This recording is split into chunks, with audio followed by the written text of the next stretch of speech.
Oke guys, selamat datang di acara ACI Kemerdekaan Indonesia. Gue pengen cerita soal kemerdekaan dari anxiety atau dari kecemasan. Ya gimana caranya aku atau teman-teman bisa merdeka dari kecemasan gitu ya. Sebelumnya aku cerita dulu, kenapa sih kecemasan lebih banyak di zaman sekarang? Kenapa orang-orang di zaman sekarang anak kecil aja udah pada kena anxiety? Jadi gini, dari zaman dulu ya, kemanusiaan itu belum pernah se-comfort sekarang, ya kan? Dari zaman dulu lu untuk bangun pagi, mandi, lu mesti bawa air dari jauh. Kalau satu rumah lu butuh 37 ember untuk mandi atau untuk masak atau untuk nyuci baju, lu mesti bawa 37 ember. Zaman sekarang tuh tinggal bikin doang, udah dapat air. Nah itu yang ngebikin comfort kita nggak pernah se-comfort dari zaman dulu. Kemanusiaan paling comfort adalah zaman sekarang ini. Oke, kemanusiaan paling comfort zaman sekarang ini dibanding kemanusiaan zaman dulu-dulu itu lebih parah. Karena comfort, akhirnya kita jadi mudah untuk mempelajari sesuatu. Oke, karena comfort kita jadi mudah mempelajari sesuatu. Dan saking comfortnya, badan kita jadi nggak gerak, mager, sedikit gerak. Oke, dan yang kedua, karena terlalu comfort, kita kan pengen belajar ya, karena dalam comfort otak kita belajar. Dan sayangnya belajarnya pun kelebihan. Jadi banyak beberapa informasi yang harusnya lo nggak perlu belajar, tapi lo pelajari. Itu yang ngebikin anxiety membesar di zaman sekarang. Jadi gini, pikiran kita ya zaman sekarang kan banyak informasi segala macam masuk, banyak informasi masuk. Lo gampang banget dapat informasi, bahkan anak SD udah tahu anxiety disorder itu apa, anak SD udah tahu serangan tuh jantung kayak gimana, karena mereka masuk ke Google, mereka nonton YouTube segala macam, nggak terbatas, informasi unlimited. Akhirnya itu ngebuat pikiran kamu menjadi tajam. Tajam, setajam pedang. Itu benar-benar tajam, kayak silet lah tajamnya ya. Ini nih pikiran udah kayak silet. Cuman masalahnya, perasaan kamu nggak grow, perasaan kamu nggak meningkat, nggak setinggi si pikiran. Alhasil itu sama aja anak kecil disuruh pegang pisau yang tajam, yang ada dia malah ngelukain diri dia sendiri, karena dia nggak tahu cara gunain pisau yang tajam ini gimana di sini. Akhirnya ngelukain diri sendiri. Dan anehnya begitu seseorang melukai dirinya dia sendiri disebut anxiety, dan dia malah mencoba untuk ngebenerin lukanya pakai pedang lagi, dicongkel-congkel lagi, ya tambah parah yang ada. Yang ada tambah parah, tambah kacau. Aku buat metode 4P. Yang pertama itu adalah untuk menguatkan badan kita dulu. Kenapa badan kuat? Kalau badan nggak kuat, kita akan megang pisaunya begini. Dan kita megang pikiran kita begini. Itu di basic aku ngajarin pola makan, pola hidup. Itu untuk menguatkan badan, jadi bisa memegang pisau secara kuat. Nggak letoy. Terus yang kedua, kita juga mempelajari di metode 4P, yaitu mengkuatkan perasaan, mengkuatkan hati atau perasaan, itu gunanya agar tangan kita stabil, agar kita tahu yang mana yang mesti dipotong, kapan mesti dipakai pisau, kapan enggak. Jadi ada clarity di situ, ada kejernihan di situ, kapan lo harus pakai pisau, lo harus potong yang mana, jadi tangan lo stabil.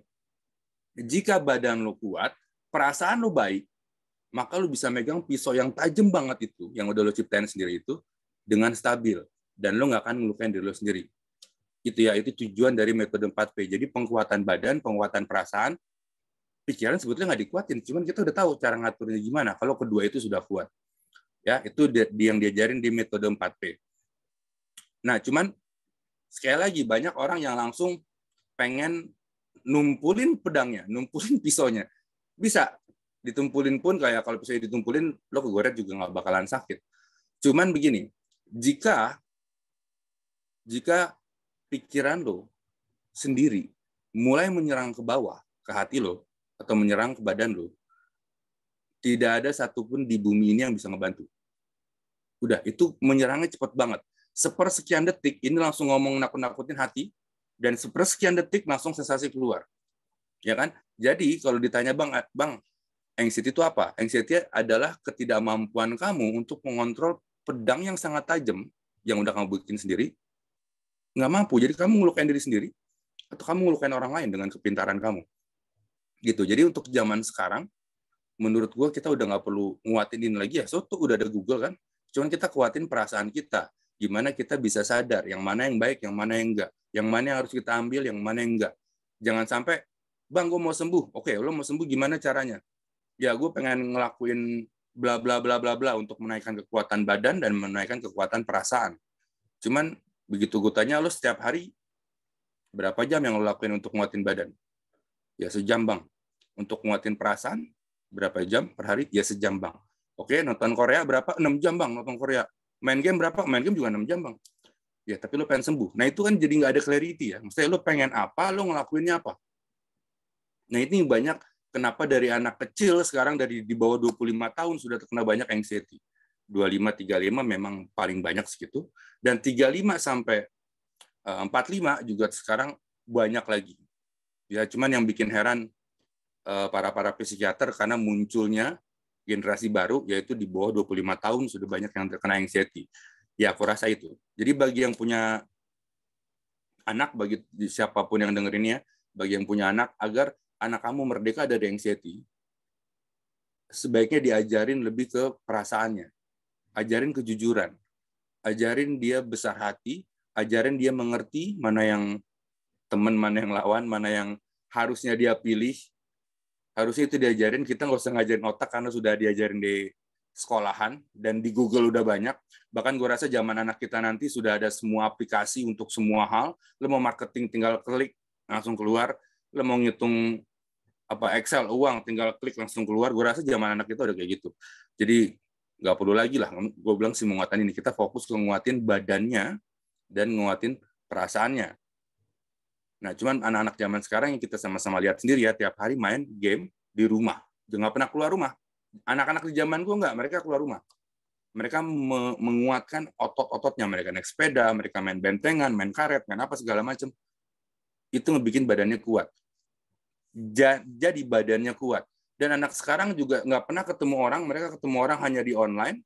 Jadi untuk mengekspresikan emosinya, mereka lebih banyak menggunakan stiker WA atau emoticon. Kan lucu. Jadi emosinya nggak keluar. Itu yang menyebabkan anak-anak kita sekarang nggak ngerti cara ngeluapin emosi. Mereka mau ngomong sama orang tuanya nggak enak, mau ngomong sama temennya cuma pakai emoticon, dan akhirnya mereka tumbuh menjadi anak yang emosinya banyak terpendam. Dan itu kan keluar sedikit-sedikit. Emosinya kan keluar sedikit-sedikit lewat mana? Lewat nyela-nyela sosmed orang. Ya itu ya, ada orang posting apa dicela-celain ya, kayak dia wah numpain semua emosinya ke situ. Gitu ya. Jadi itu yang aku ajarin, balik lagi metode 4P, ngajarin satu, penguatan badan dikuatin agar megang pisaunya oke. Perasaan agar lu tahu kapan gunain kapan enggak. Jika badan nggak kuat, perasaan lu nggak bener, maka lu bisa megang pisau ini begini-gini udah. Dan itu sakit. Oke? Jadi banyak yang bilang, "Bang, apakah gue sakit?" Sekarang gini, kalau tangan gue tiba-tiba begini-gini mukul kepala gue sendiri, tanpa gue suruh, tangan gue mukul kepala gue sendiri, apakah gue sakit? Jelas sakit kan? Karena tangan gue bergerak tanpa gue suruh, malah mukulin kepala gue sendiri. Nah, itu yang terjadi di kepala kamu. Itu yang terjadi di kepala-kepala orang anxiety, di mana pikirannya nyerang bawah, nyerang ke hatinya, nyerang ke dirinya dia sendiri, tanpa dia suruh. Ya kan? Pikiran kamu gitu kan, nggak kamu suruh gerak-gerak sendiri. Kadang nyakitin sini, kadang mikir yang enggak. Kalau misalnya masih nggak percaya juga, coba bayangin, sebut seseorang yang paling banyak di hidup kamu ya. Seseorang yang paling banyak di hidup kamu, yang selalu bilang sama kamu, jangan ngelakuin ini. Jangan kayak gitu.